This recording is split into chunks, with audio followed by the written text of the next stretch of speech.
The Panthers shut it down in the third period against the Anaheim Ducks, and multiple players on the team break out of their slumps.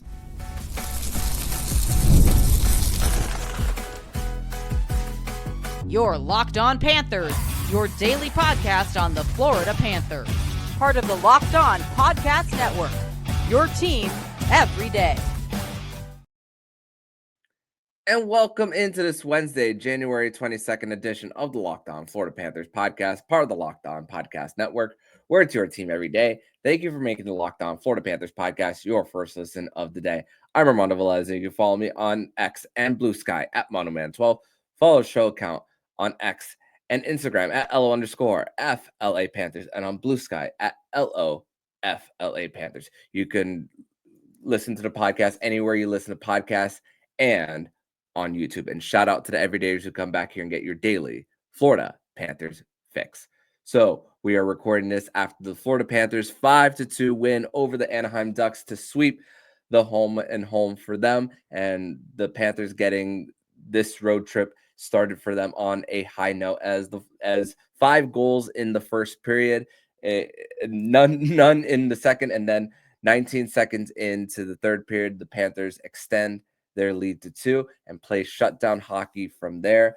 And the Panthers, it's been a little while since they've had a little bit of a comfortable win for the first time in over a month since their game against the Minnesota Wild on the road. So grateful to see that the Panthers get a comfortable one and were able to roll their 4 lines throughout the rest of the game after they extended their lead. And here to break down this 5-2 win for the Florida Panthers over the Anaheim Ducks, it is a Wednesday, which means it is a Winans Wednesday edition of the show. And Jacob, welcome back to the show on this late night edition of the Locked On Florida Panthers podcast. Yeah, it's thanks for having me as always. It's always great to break down and win, especially one of these late night games. A lot more fun to stay up late and watch Panthers hockey when they're lighting up the scoreboard and coming away with a W. So I'll definitely take that. And yeah, like you said, a lot to like about the way they played tonight. A lot of positive signs. The offense was very, very encouraging and really, really important to get a good, comfortable win that doesn't require 100% of the gas in your tank. On the front end of a back-to-back and having the second game tomorrow night. It's a quick turnaround, so it's good that they got a little bit of rest and got to roll the lines a little bit, not have to pile up the minutes in high pressure moments onto the big guys that you need fresh for another game tomorrow. Yeah, and to think about it for the Panthers, I mean, they had 20 shots on goal with 13 minutes, left in the second period, and then the fact that they got the goal as early as they did in the third period, they didn't have to continue to fight for pucks and getting them deep and getting to the net front. It was really about just like you said, rolling those 4 lines. But I mean, let's talk about the first period for the Panthers. I mean, the Ducks took a early lead on the power play goal, which Gustav Forsling might have committed a little too much, which caused the whole unit to be a little out of sorts there. And then Frank Vetrano gets the goal, the power play goal for them, where the Panthers just coming off another game where they were staying out of the box for them. But really, just like the first matchup in Sunrise, the Panthers really did a great job in staying out of the penalty box. It's crazy. 2 penalties. The one thing that these 2 games have identical too is 2 penalties, but none the rest of the way for the Panthers. And crazy to think what happens when that happens. But then the top line setting the tone with how they were pinning them deep and then just getting in on the forecheck and then manifesting in that goal by Sam Reinhart, which on that goal by Reinhart, Alexander Barkov got his 750th point, now 4th most, tied for 4th in most points by a Finnish-born player, tying Olli Jokinen, former Panther there. And then those 3 goals by both teams in a minute and 15 seconds just before I could write down the whole description of the Evan Rodriguez goal, Carter Verhaeghe scores, and then Mason Miscavige for the uh, Anaheim Ducks there. But really, how the Panthers were just able to get it up on the ice, centering to Evan Rodriguez as the trailer, and then on that rebound attempt, getting it past Dostal, and then on the forecheck for Mackie Miscavige retrieving it, getting it to Carter Verhaeghe, and his first goal in 6 games for him. And we spoke about how great Carter Verhaeghe has been as getting a primary assist, as a guy who's been getting primary assists, which we've been very encouraged by his play. But again, that along with staying out of the box the rest of the game, really key for the Panthers. Yeah, it definitely started with the discipline. After taking that second penalty, they sort of locked in as far as the discipline goes, and stayed out of the box the rest of the way. And especially when it comes to some of those like stick infractions and the ozone penalties, and that's the kind of stuff that really drives coaches crazy. And I don't think the Panthers want to continue testing Paul Maurice is crazy with those with those stick infractions. So it was good to see him tighten that up and play a 5-on-5 game, because as you can see, the Panthers are a dominant team when it's 5-on-5. The Ducks, as the current state of their team, they're not there yet to be able to compete with the Panthers at 5-on-5. So keeping it there, not letting the Ducks skilled players flash their skill on the man advantage, that was huge. So I thought that was the biggest key to the game. But you mentioned it, the Panthers top line set the tone. Early in that first period, the Panthers top line sort of just established their presence from the beginning. The extended zone time, excellent passing, winning board battles, doing all the dirty work, the things you expect to see the lower lines do. You're seeing your top line do it, and that makes a lot of difference. And then for them to open up the scoring, they didn't have to score again as a line to establish their presence the rest of that game. And the scoring was evenly distributed throughout the lineup, which is always good to see, some depth and some balance. But as far as presence and setting the tone, it definitely started with the top line and trickled on down. So I love that aspect of it. And offensively, I think the goals came the right way. It wasn't just trading rush chances back and forth. The Panthers' goals, for the most part, came off of hard work, came off of forechecking, came off of puck retrieval, came off of traffic in front of the net. It was encouraging the way they were scoring, not just that they were scoring. Yeah, 4 of the 5 goals were because the puck was deep, and the Panthers got sticks in the lanes for them, or from poor breakouts for the Anaheim Ducks on that one for this one. And to think that in the second period, I mean, 3 power play chances for the Panthers, including a 5-on-3, which they took their timeout, and the Panthers power play there was a little. They had a hard time settling. I mean, losing an opening draw right after the timeout and getting it clear, and then not connecting on their passes, especially when they fed to the slot for them.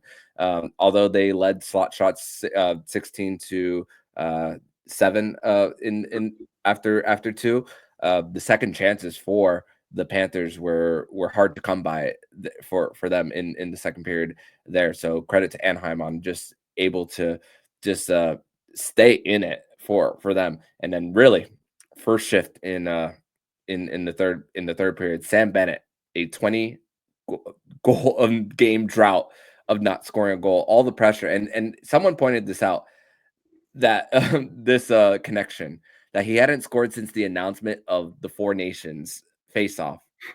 So I'm like, wow, I didn't put 2 and 2 together for that.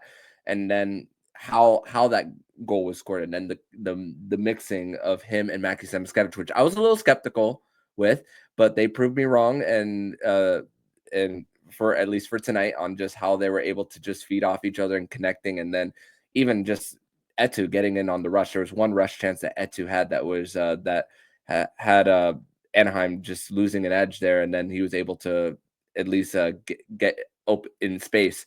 And Dostal stopped it. But that line was also another tone setter for the Panthers there, and just how they were able to just get in the offensive zone for them. And then Uvis Balinskis making it up for giving up that second goal at the end of the first period for them. So credit to Uvis on getting his third goal of the season, fighting off that check from McTavish, and then Nosek with the screen in front for the Panthers there. And then that leads to a 5-2 win for the Panthers. But we're going to transition to segment number 2, where we are going to discuss our 3 stars of the game and the moment where we thought the game was won. We're going to discuss that next here on the Locked On Florida Panthers podcast.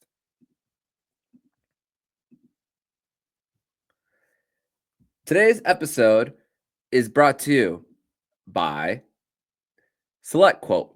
And in sports, having a winning strategy is everything. It's how the best teams make it to the Super Bowl, the World Series, and the Olympics. It's the same goes for life. Having a strategy like life insurance from Select Quote can protect your financial legacy and keep your family's future secure. Select Quote makes it easy to find a perfect life insurance policy. As one of America's leading insurance brokers with nearly 40 years of experience, they help save over 2 million customers and find $700 billion in coverage since 1985. And if you're in good health, you might even qualify for same-day coverage up to $5 million. No medical exam required, and it's more affordable than you think. You can get up to $1 million in coverage as little as $20 a month. Get the right life insurance for you for less at selectquote.com/LockedOnNHL. Go to selectquote.com/LockedOnNHL today to get started. That's selectquote.com/LockedOnNHL. Select Quote. They shop, you save.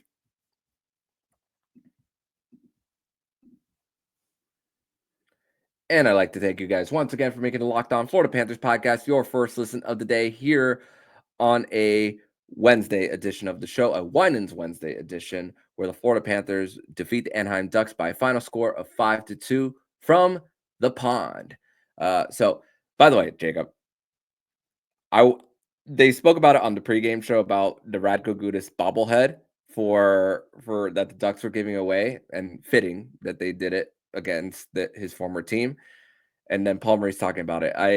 We got to find a way to have them ship some of those bobbleheads over here to Florida, because just like Paul Maurice, how he says he would pay for one, I would pay for one as well. But 3 stars of the game. Third star for me, Tomáš Nosek. I'm gonna go with him. 2 points as a Panther. I usually wouldn't put him on a night like this where the underlying numbers doesn't look the best.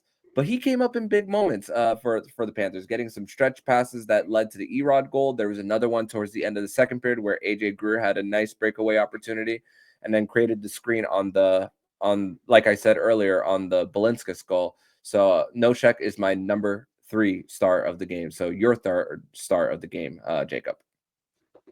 Yeah, so first of all, that's an interesting one. I thought his line was really solid. They were noticeable. And he played a pretty solid role in setting up a couple of goals there. So I like that. I like that recognition there for him. For me, my number 3 star is Carter Verhaeghe. I thought he had a really good game. He scores a goal with his trademark wrist shot from the hashes. He was excellent offensively. Gets a goal and an assist.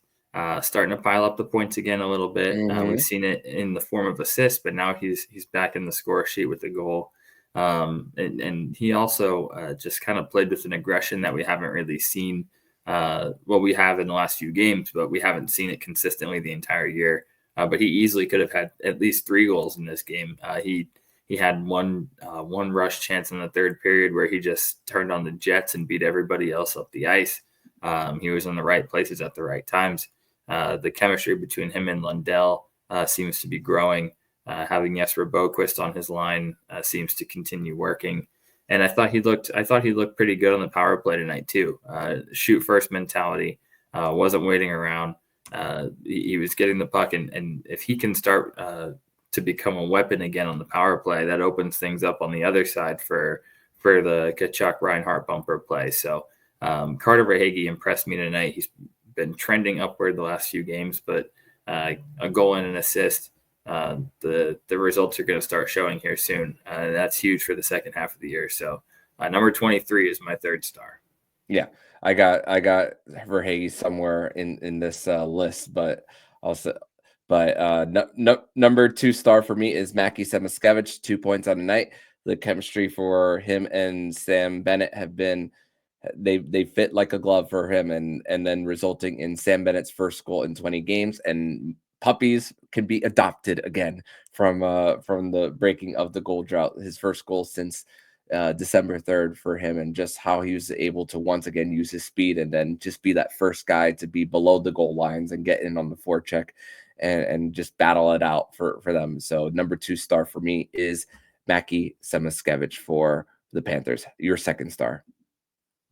Yeah, my second star, honestly, didn't even really have that great of a game as a whole, but it's for me, it's going to be Sam Bennett. He didn't have a tremendous game. Took a really bad penalty in the first period. Little bit turnover prone, but he gets the second star for me because he finally scored a goal again.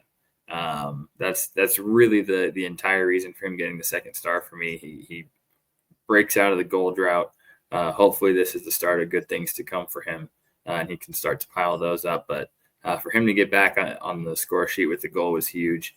And it seemed like that kind of just energized him, motivated him. His game looked a lot better after scoring that goal. You get the monkey off your back and you can start to play your style again. So I thought after he scored the goal, he looked like a totally different player.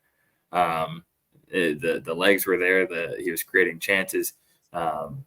After scoring, he sort of went back into playmaker mode and had a few creative dishes. And I thought there was one play in particular where he almost set up Mackie for a goal, but it made a beautiful like short stop and then like a 5-foot pass to Mackie and almost ends up in the net. And he almost gets another assist where Mackie hits the crossbar on a deflection. So I thought their chemistry was excellent. But Sam Bennett starting to find his game. To get back on the score sheet with the goal was big. Yeah, and then that one off the crossbar, centering feed from Etu, but it was Sam Bennett that got it up the left wing right before that centering feed to him. But also Bennett making up for the errant pass that led to that breakout by Radko Gudas right before Belinskas mishandled the puck. So it was on the initial entry for that goal for. And he set up Etu for a breakaway too, with a almost full ice pass right on the tape. So I thought he looked solid offensively. Yeah. For sure. All right. Number 1 star for me, Carter Verhaeghe. Both of the goals that Carter Verhaeghe were involved in, it was towards the end of the shift too. So Panthers getting at the end of that shift, and then Carter Verhaeghe getting in that line, the Lundell Verhaeghe Jesper Boquist line, also helped the fact that the amount of times they're winning their draws. Anton Lundell, do you know his face-off percentage was on the night? It was 80%. That just outstanding work from that third line. And then Baby Barkov just doing it again. And then also contributing to having those quick outs at the whenever they do take it in the D zone, especially. And then that really truly helped for Verhaeghe getting involved in the play. And once again, like we said, breaking a drought. It's crazy to think that he has 11 goals at this part of the season for him, and also led the team with 5 shots on goal. He's at this point, if you look at the box score, he's going to lead the shots on goal category almost every game for him. So that's another thing. Also, honorable mention, I want to say the top line for them, 86% Corsi 4. That entire line, outstanding. Wow. Yeah. Moment where we thought the game was won. I'm going to say the goal by Sam Bennett, 19 seconds in, just allowed them to just not relax, but still have the confidence that they are going to continue on with their structure and that they're going to continue to roll the 4 lines like we mentioned. And especially when knowing that you are on a front end of a back-to-back, and to think that the next venue at the next day is only a 45-minute bus ride. it helps ease things knowing what's coming up for them. So that Bennett goal was the moment where I knew the game was won. Only once in the last 24 months that we've seen the Panthers blow a third period lead, but the fact that they got two as far as a separation for them, it was my confidence was okay. This game's over. 2 points in regulation. You still and with Tampa Bay and Ottawa losing, it really creates that comfort level in the Atlantic Division as well. Yeah, definitely. So I'll give you my first star in my moment. So my first star is going to be Mackey tonight. The slump buster tonight. He just kind of reminded me of back when Nola Chari was the Panthers fixer, and any line you put him on, they immediately turn their game around. If you got a guy who's in a slump, put him on the ice with Mackey, because he sets up primary assists for Verhaeghe and for Bennett tonight to set them both up to break them out of their goal slumps. And I thought he was fantastic, just excellent. The forecheck was great. We've talked about the aggressiveness in his game starting to show. He draws a penalty early, taking an interference from Jacob Trouba, and he was all over Trouba all night. There was another Trouba interference that I saw that was not called. I'm just like way away from the play. I'm just like, what are we doing here? Yeah. No, I know exactly the play you're talking about. And Mackey was just hounding him every time they were on the ice together. He was the first guy in his face, winning board battles, throwing his body on the Anaheim D.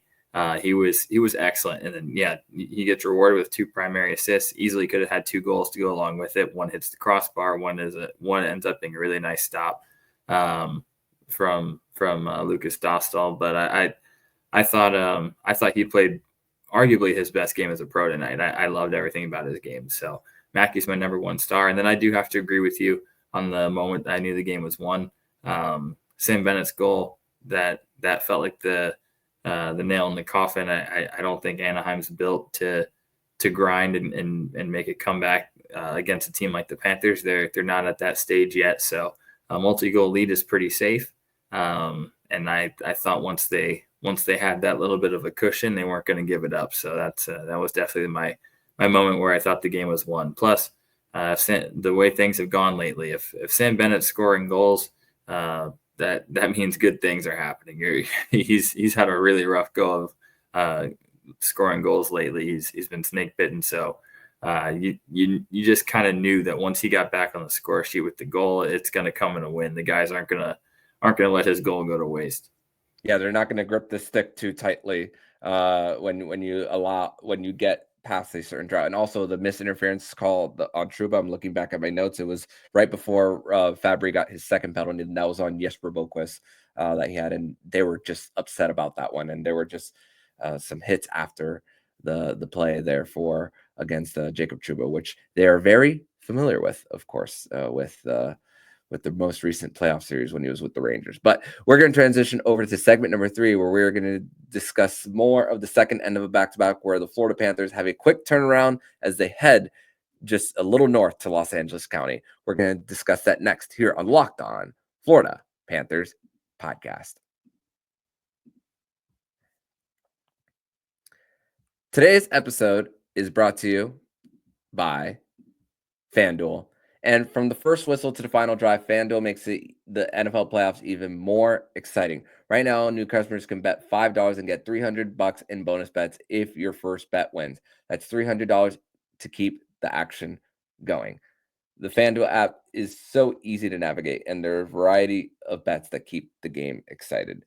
And plus, you just got to visit FanDuel.com to join today and get started with $300 in bonus bets. That's FanDuel.com. Make this playoff season unforgettable with FanDuel, an official sportsbook partner of the NFL. Third and final segment here on this Wednesday, January 22nd edition of the Locked On Florida Panthers podcast. Thank you once again for making the Locked On Florida Panthers podcast your first listen of the day. So this one's a little impromptu, what I'm about to mention to you, Jacob. Roberto Luongo, for part of the Vancouver Canucks quarter century first team. So now with the Panthers and with the Canucks. So big congratulations to him. I want to get your quick thoughts on that. Yeah, Bobby Lou.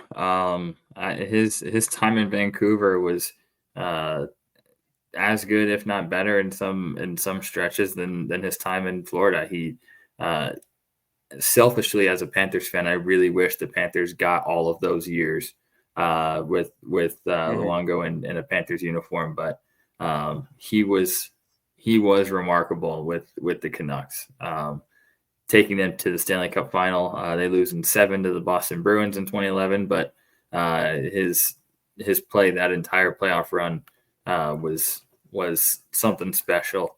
And honestly, it's I wish he would have gotten the Stanley Cup. His best chances came with Vancouver. They run into some buzzsaw Chicago Blackhawks teams during that stretch, and he doesn't get one. But he was fantastic in Vancouver. He an absolute icon, and then also just his trade back to Florida also brought them value too as a franchise when they get Jacob Markstrom, who would then go on to become their starting goaltender for quite a few years, and sort of bridge the gap to now having Thatcher Demko. So it's like they've never had bad goaltending, and Luongo is kind of a reason for that.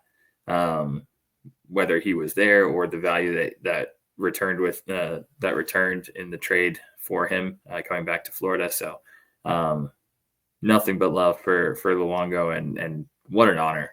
He's an icon there in Vancouver the same way he is here, which is speaks to the longevity in his career. It's tough for a goalie to play that long and play that well for that long. So to be that great in 2 franchises, it's only something only he could do.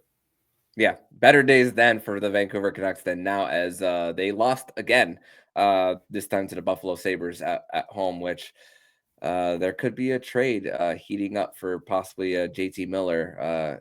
As far as the latest is a big connection to the New York Rangers there, which he would be making his second stint there if they do pull that off.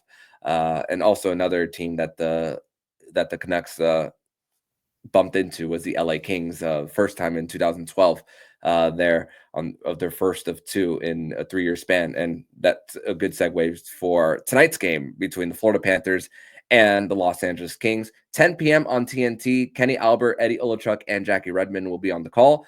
This is a strange one where it's only 1 game on TNT for hockey instead of 2, because the USA national team for soccer is playing against Costa Rica in Orange County, Florida.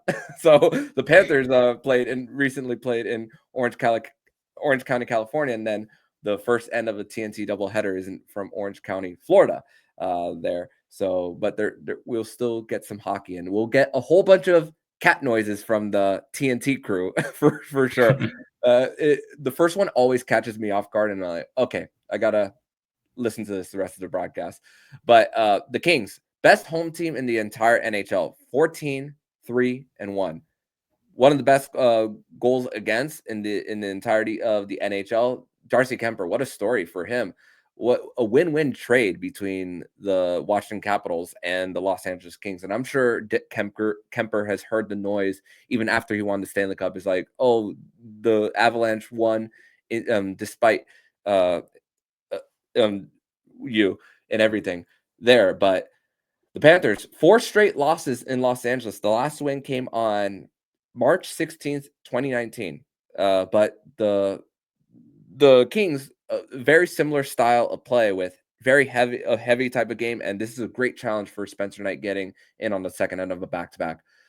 Some of the stars that were expected to perform have struggled this year. Kevin Fiala, Quentin Byfield have been 2 guys who have been struggling.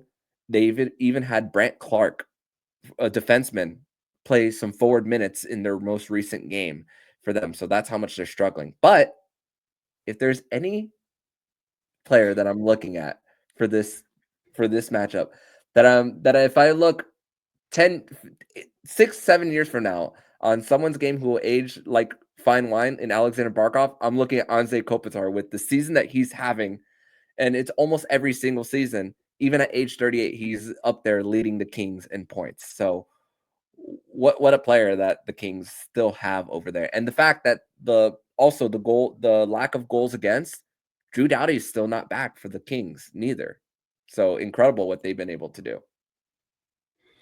Yeah, definitely. That's a team that they've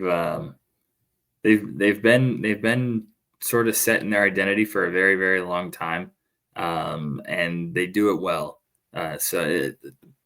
Matchup wise, it's always a treat to watch Barkov versus Kopitar. That's kind of been his player comp since he came into the league, is Kopitar, and those two guys. It's like the old unstoppable force versus immovable object matchup. It's two guys that play the same way, that can do all the same things. And Barkov, he's got the youth on his side. He's got maybe got a little bit of a quickness advantage, but Kopitar's got the experience advantage and the been there, done that. I've seen it all type of energy that comes with his game. So it's always fun to watch those two go head to head. Very excited for that matchup. I wish Drew Doughty was back and playing, because there's a long documented history of Doughty and Tkachuk hating each other, which always makes those matchups entertaining, and we don't get to see them as much now that Tkachuk's not out there in the Pacific Division. So those are always fun, but we still wish Drew Doughty the best in his recovery from a really nasty injury. But with that said, that's a team that's only going to get better. I don't think they've played their best hockey yet. Their offense is still kind of finding their footing, and it seems they're just sort of trying to build something that can compete with the Oilers. Finally, they seem to keep running into the Oilers and not being able to get over that hump. So finding a way to contend with those guys within the Western Conference is a big story with them. So I'm excited to see their style of play up against the Panthers, having such similar styles. I'm sure they watch and study a lot of Panthers hockey, because the Panthers conquered the Oilers in the Stanley Cup final, and that's something the Kings are trying to do themselves in the playoffs, is get by Edmonton. So there's a lot for them to learn there, and a lot for them to use in their own game. So it's going to be a measuring stick game for LA. It's going to be a second night of a back-to-back, a tough matchup in goal for Spencer Knight. It's going to be two styles that are very similar, and they're going to clash. We're going to see who gets the better of the other. But yeah, also Darcy Kemper, fantastic season for Darcy Kemper, and I feel like he's one of the most underrated and honestly disrespected goalies in the NHL. Written off after winning a Stanley Cup in Colorado, and before he wins the Stanley Cup there, the narrative on him was that he's a regular season goalie. But he had some spectacular regular seasons, had been among the best goaltenders in the league very quietly, then wins a Stanley Cup and kind of fights through a strange, unfortunate eye injury during that run, and comes away with the Stanley Cup, and then sort of everyone writes him off and forgets about him after that. And he's the trade, the change of scenery for him, and then for Dubois going the other way, it's worked out for both sides, which is rare, where you see a win-win trade and both teams get better. So definitely happy for him finding his game again, but we're definitely hoping the Panthers are gonna put a few past him. But it's a good team. It's an intriguing matchup for sure. Yeah, the last, especially the last few years, it's just been games to forget.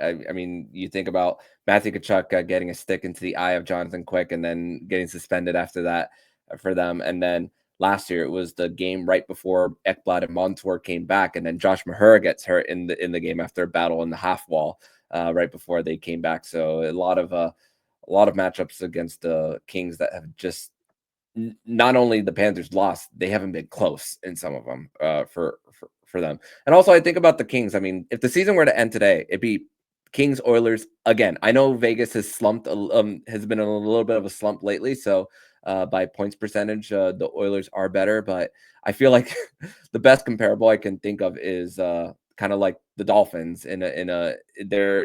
They're just this team that's there, but there are just other teams who are just flat out better than them, and that they are at the prime of possibly the teams above them are on the verge of winning. For in the example of 2024-25 in the NFL, it's the Buffalo Bills for the Dolphins. That's the case for the Kings in Vegas, who's won a Stanley Cup, and the Oilers, who could very well get back to the Stanley Cup final. Yeah, they're in a tricky spot because they were a Stanley Cup winner multiple times and a contender every year, and then they get to this spot where they're kind of at a crossroads where you've got the leftover guys, and not to call them leftovers as if they're passengers on this team. Anze Kopitar is still the best player on this team, but they've got guys who were there for those runs that sort of bridged into what was a mini rebuild, not a total rebuild, but a little bit of a retooling era. And now you're left with this mix of guys who've won Stanley Cups but are aging, and then you're sort of supplementing that with young, unproven talent that hasn't really won anything yet. And it's sort of like trying to find that balance and get those guys over the hump. So it's a tricky spot to be in. You're sort of like a middle of the pack group when you're in that position. Like, they're not bad enough to rebuild, probably not good enough to win a Stanley Cup. But if the LA Kings know anything about, if anyone knows anything about just getting in the playoffs and seeing what happens, it's the LA Kings, who won a Stanley Cup as an 8 seed. So it's, and the one thing I will say about the Kings is they're strong where it counts. And that's their center depth. They've got really, really good centers, and the centers they do have are really, really good defensively. Especially Danault. Danault is fantastic. Underrated defensive center. His offensive game can disappear at times, but he's a great defensive center. And then Byfield, when he plays center, is a two-way guy. Kopitar is one of the best two-way centers to ever play. So they've got the depth, and they've got the strength down the middle where it's needed. And then their defense plays a really, really heavy, physical shutdown game. And when Doughty comes back, they've got a little bit of offensive punch from the blue line. So it's a well-constructed team. It's just the high-end talent isn't what it used to be for LA, but they've got a team that's good enough to get in. And if the cards fall their way, they're good enough to win a playoff series or two. And that's against anybody in the West. It just takes a few breaks. And their series against the Oilers, they haven't always looked competitive on paper, but those matchups are definitely not easy for Edmonton. No doubt. And gonna be interesting to see how, like you said, how they measure against the Panthers as the team who have beaten the Oilers, and seeing how they match up then, so that they can prepare for a possible matchup once again if it does happen in the postseason. But Jacob, I want to thank you so much for joining me on this edition of the Locked On Florida Panthers podcast, as the Florida Panthers defeat the Ducks by a final score of 5-2 and quickly have to turn it around to Wednesday night nationally televised game from LA. So tell everybody where they can follow you online, my friend. Yep, you can follow me on X at Jacob Winans 8. And checking the clock now, it's about 2:07 a.m. as we wrap this one up. So I don't know about you, but I'm going to bed. I will be shortly after posting this. And thank you once again, my friend, for staying up with me for another post game. So thank you, and see you next week. Absolutely. Looking forward to it. And if you like what you're hearing, please subscribe to the podcast to be notified every single time the Locked On Florida Panthers podcast jumps into your podcast feed. Don't forget to also subscribe to the other shows on the Locked On NHL network, including Locked On NHL, Locked On Fantasy Hockey, Flip Livingstone and Steel Roden, and Locked On NHL Prospects. Thank you once again for making the Locked On Florida Panthers podcast your first listen of the day. So I'm Armando Velez with Jacob Winans, and you've been listening to Locked On Florida Panthers podcast, part of the Locked On Podcast Network, where it's your team every day.